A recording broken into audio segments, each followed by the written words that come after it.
Ассалаумағалейкум, Dandelion компаниясының коллегалары. Барлықтарыңызға сәлем бердім. Мен кішкене бір өзім туралы айтқым келеді. Менің атым Жәнібек Ағабекұлы. Осы Алматыда тұрам. Өзім Шымкенттің тумасымын.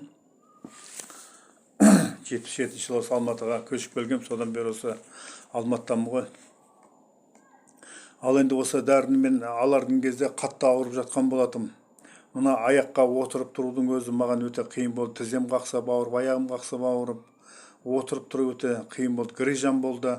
Одан соң менде мынау одышка, одан басқа мынау асқазан жақсы жұмыс істемеді. Мынау стул деді ғой, туалетке жаңағы 3 күнде, 2 күнде әрең дегенде туалетке барам. Соның бәрі мені қатты қинады. Содан кейін жаңағы мынау Шымкенттен Бақытжан деген бір досым бар еді, сол звондап қалып, "Жәке, денсаулығыңыз қалай, не болды? Жақсы болдыңыз ба?" деп сұрағанда мен айтқаным ғой, "Болмай жатыр бауырым, қиналып жатырмын." Сонда бауыржан айтқан, осындай Жапониядан жаңағы мықты бір не келіпті, жаңағы ем болатын магний водород H2 деген.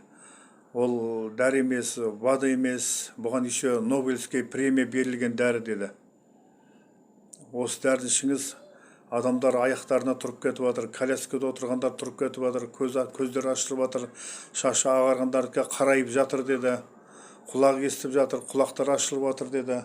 Мұны онкологический ауру болсын, сахар болсын, давление болсын, жүрек ауру болсын, қандай адам денесінде ауру бар, почка, печень, барлық аурулардан емделіп жатыр деді. Соны алып аға, ішіңіз бәрі жақсы болады деді. Содан көп ойланбастан мен ішіңіз деп сұраған жоқпын. Жаңағы соны барып алдық, 2-3 башқысын. Соны алып іштім мен. Ішкеннен кейін 8-ші күні осы жерде отырғам, әйеліміз екеуміз шай ішіп. Содан мен далаға барып келейін, жүріп келейін деп орнымнан тұра беріп, осы белім кілт ете қалды. Ойбай, басталды дедім де, осы құладым диванға. Ертесіне таңертең тұрдым. Машинадан жаңағы автоматизмде тұрып кеттім да, сөйтіп туалетке қарай жүгірдім. Содан менде бірдеңе что-то не то. Ауырмайды, менің белім бар ғой, ауырмайды. Былай еңкейін, упражнениелер жасаймын, не қылам, еш жерім ауырмайды. Мен өзім таң қалдым ғой, не деген дәрі мынау деп.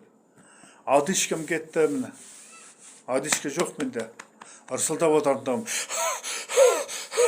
Жоқ ол. Аяқ тізем, мынау рахат міне, жүгіріп жүрмін мінекей. Мұна асқазандардың бәрін айдады, шектердің бәрін тазалады, бүкіл қабырғасына қатып қалған неқпандардың бәрін шығарды.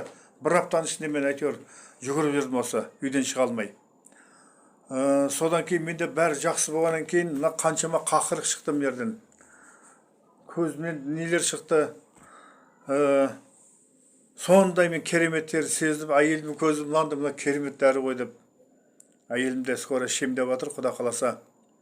Содан мен бір пашканы алдым да Шымкентке бардым. Шымкент ол Төле би ауданы, Қазақстан деген ауылда тұрамыз ғой. Сол жерде менің ағаларым бар еді. Үш ағамның екеуі қайтыс болып кетті. Біреуі бұрынырақ, екіншісі мына ковидтен қайтыс болды. Ол кезде бұл дәрі болмады. Егер болғанда ол кісіні алып қалар едім. Содан мына ағам, 56 жылғы ағам, давлениесі 270, 80, 300-ге дейін баратын. Енді мен көмектесуім ғой, грижасы бар, ауырмайтын жер жоқ, онда аяқ қақсайды, белі қақсайды, бәрі қақсайды. Содан аға, мынаны ішіңіз, осыдан тұрмасаңыз көресіз деп. Соны ағамның қасында бір 2-3 күн болдым да Алматыға қайтып кеттім. Содан хабарласып отырдым, 17 күн дегенде ағам аяғына тұрған. Ағайындардың тойына, құдалығына бара алмайды. 2 жыл ауылда жатқан, төсек тартып. Врачтар жағы айтқан 2-3 айың қалды, дайындала беріңдер деп. Мына сүйекпен теріс қанаған ғой. Сол ағамыз қазір мінекей 1 айдан аса жүгіріп кетті. Осы дәріні 6-7 ай ішті ағам. Мен айтам, іше беріңіз. Сіздің өміріңізді ұзартады бұл, 20-30 жылға тағы да. Содан ағамыз ішіп жатыр. Астанадағы баласына барып келді, Петропавловскідегі баласына қыдырып келді. Жеңгеміз екеуі 1 ай бойы. Егер осы дәрі болмағанда ол бара алар ма еді? Барамас еді. Ордан тұрар ма? Тұрамас еді.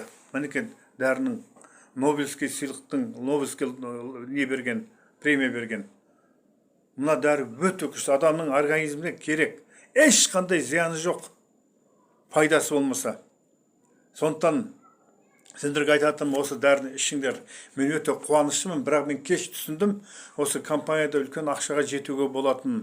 Мен қазір осы 2 айдан асып қалды, осы дәріні, осы жұмысты істеп жатырмын. Астыма жағы туған туысқандарға, көрші қолаңға, жолдастарға бәріне айтып жатырмын.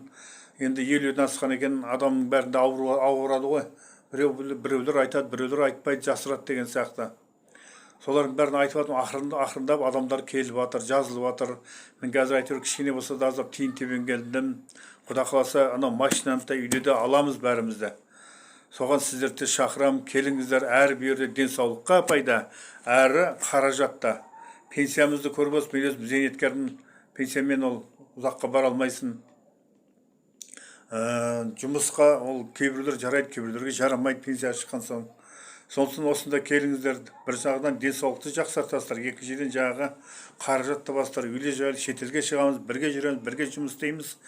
Сондай адамдар болса, маған хабарласыңыздар, звондаңыздар, осы жерде телефоным бар шығар. Құдайым қолдасын, сіздерге денсаулық берсін. Осы компанияға келіп, осы компанияның клиенті болып, бірге сауығайық, бірге жүздесейік, бірге бір-бірімізге көмектесейік. Келіңіздер, мен сіздерді күтемін.